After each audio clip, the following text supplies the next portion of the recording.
I'm back working with my RTK torch, my SparkFun RTK torch. And as I was working on testing its accuracy and testing my configurations and running back and forth in the sun, I realized something. I realized instead of running back and forth over my 155-foot course and trying to see how accurate that was, why not start by working in the shade and just recording, a half dozen or more points repeatedly in the same spot and see if the GPS is moving around and how accurate that is. Then we can do a video about the accuracy of measuring over 155 feet. So to use my SparkFun RTK torch for surveying, let me give you just a brief overview of everything I've decided to do. I ended up getting a 3-meter surveyor's pole. I'll have Amazon links for all this stuff. A bipod, which lets me quickly adjust the pole to get it straight up and down. It's got a little sight glass bubble. And I got a Android tablet because Android really just works better with the SparkFun RTK torch. And there's another benefit to having an Android tablet, and that is you can connect a USB cord from the RTK torch to the Android tablet and have a serial connection so you can confirm, are you getting your corrections, your real-time corrections for top accuracy? And check the status on this. Plus, gives you a bigger display of the SW maps. So that's a big benefit. So I'll outline the parts that I bought for this, the SparkFun, the pole, the bipod feet, the clamp that's holding the tablet, the bracket for the tablet. I think I need a better bracket for my tablet. But let's put it all together and let's see what we get by recording, let's say, a half dozen points. Now, in the field, my iPhone will be a hotspot. It won't be running SW maps, but my iPhone will be the hotspot. The SparkFun will have a configuration that ties it to the hotspot on the iPhone. So we'll turn it on. Got to hold the button for a few seconds. And then it turns on. It's kind of hard to see, but the lights start blinking when it's this bright.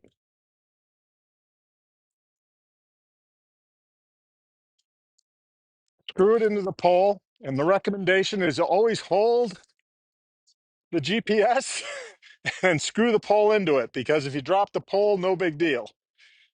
Then we'll plug our long USB cable that came with the SparkFun in, run it up the old flagpole.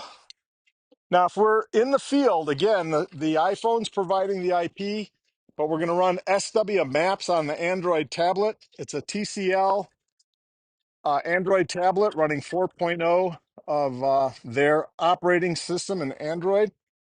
Then we get our bipod level, press our buttons on the top of the bipod legs to get us as straight up and down as possible, which is much faster once you know how to work it. Then we start our Android tablet up,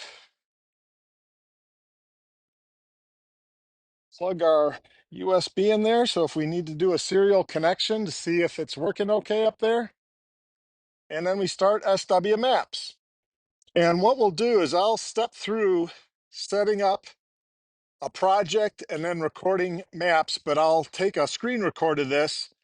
I'll start a new project and I'll do a voiceover with this as the screen record. Well, actually, the voiceover worked pretty good, so I'll just indicate with arrows when I'm pressing buttons for the choices, and for the most part, lined up with what I was doing.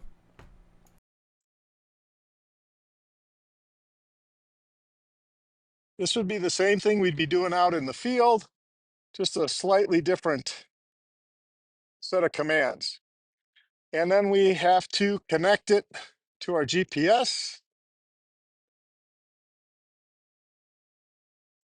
put in our antenna height, which is 3.0 meters. and connect. We're now connected, and we're already at RTK fix. So it's working much better than it was before. So now we'll just capture maybe 6 or 7 points.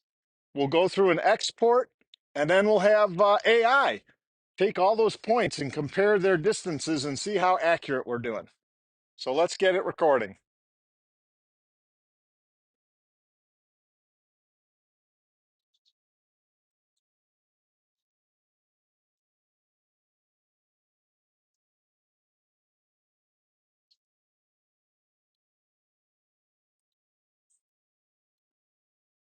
Record using GPS.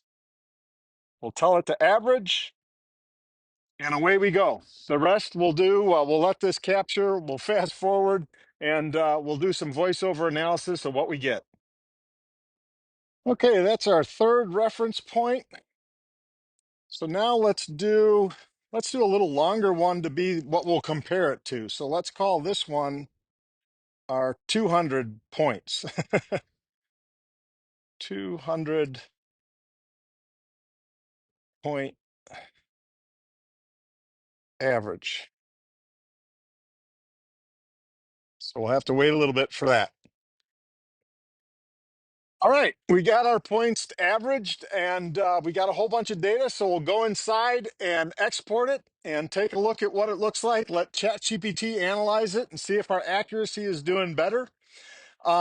This is very much like what we would see at our farm, because the signal for the satellite's getting blocked by the roof. It's getting blocked by houses over that way. And so this would be a very good example. Out at the farm, we're blocked by trees in every direction. We're blocked uphill that way. Barely can see the skyline off that way. Gigantic trees and woods this way. Bricks, roof. We're basically in a bad GPS situation here. Okay, so if we click on the point, they're so close together, it pulls up a list, shows you how many you got, and if you clicked on each one of those, it would bring up some specific statistics on each of the points. But we're basically going to do an export. Click up at the top, scroll down. There's all different types of export formats that you can get, but we're going to use spreadsheet. If you're putting it into Google Earth or Google Earth Pro, you'd maybe try KMZ or KML, which is under the KMZ option. But we're going to do XLS. We're just going to take a spreadsheet. We're going to export all the data and then take a look at it in ChatGPT. And you really can move this off of the tablet a couple of different ways. You can email it to yourself. You could take the file and just move it off via the USB port. So, you can export it different ways, and you can decide how you want to move it off of there and get it onto your computer to process it.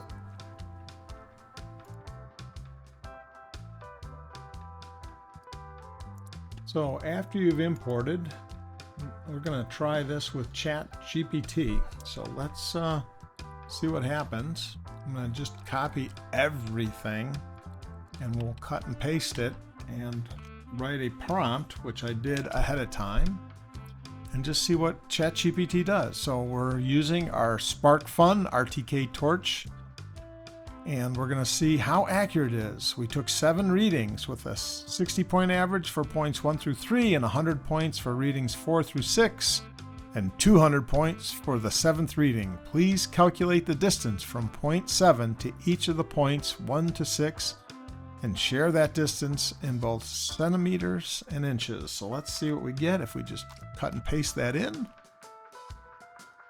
and hit enter. And we'll see what happens.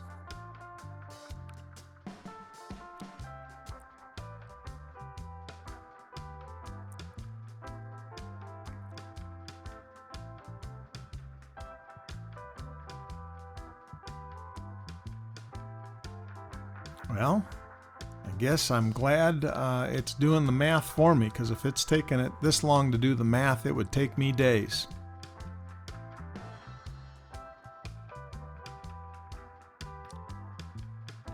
All right, So, actually not as accurate as I would have hoped. We were in RTK fix, but with PointPerfect, your accuracy could be anywhere from 2 centimeters to 10. So I guess we're under 10 centimeters, so that's good.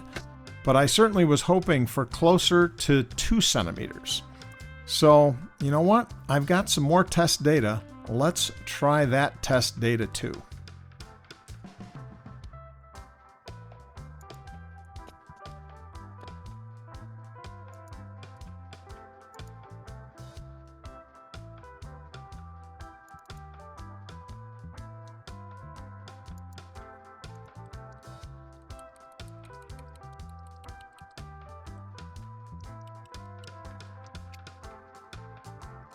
And the big difference with this one is I did about 1,000 point recording for the 6th point. So that should be interesting.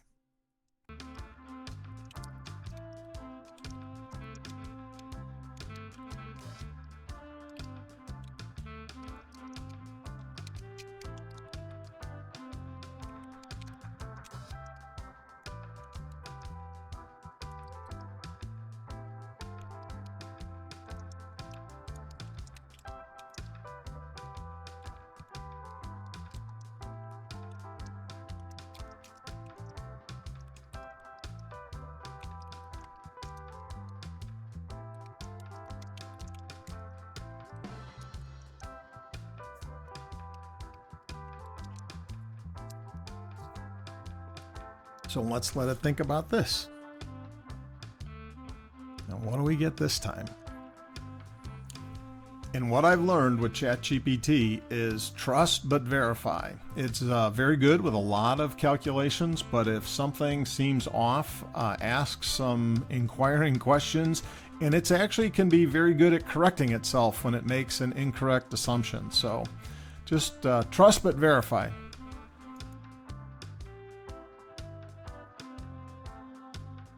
Holy cow.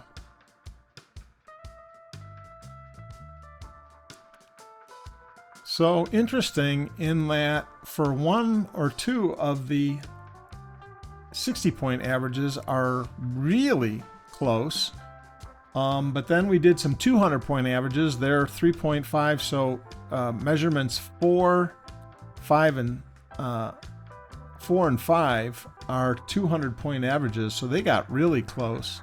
But interestingly enough, this 60-point one is only 0.2 centimeters. So not even a whole inch. Wow, that's really good. But I'd say getting within an inch is pretty darn good. So let's just compare again. The worst measurement here was the 6th measurement, and it was 1.5 inches away, or almost 3 centimeters. And this one was 1.2 and 3.5 centimeters. Now let's just take a look at how that compared to the other one. Oh, way more accurate. Interesting. Basically was measuring at the same area. I don't know why it would be so much different one day versus the next, but my understanding is if there is more cloud cover one day versus another day, they can differ somewhat. If there's actually solar activity from the sunspots and things like that can throw it off significantly. So interesting. So I think the next test we got to do is back out to the 155-foot measuring track out in front of the house and see how accurate it is there. I hope this helps anybody thinking about getting a SparkFun torch. And if you have any questions, let me know. Thanks for watching.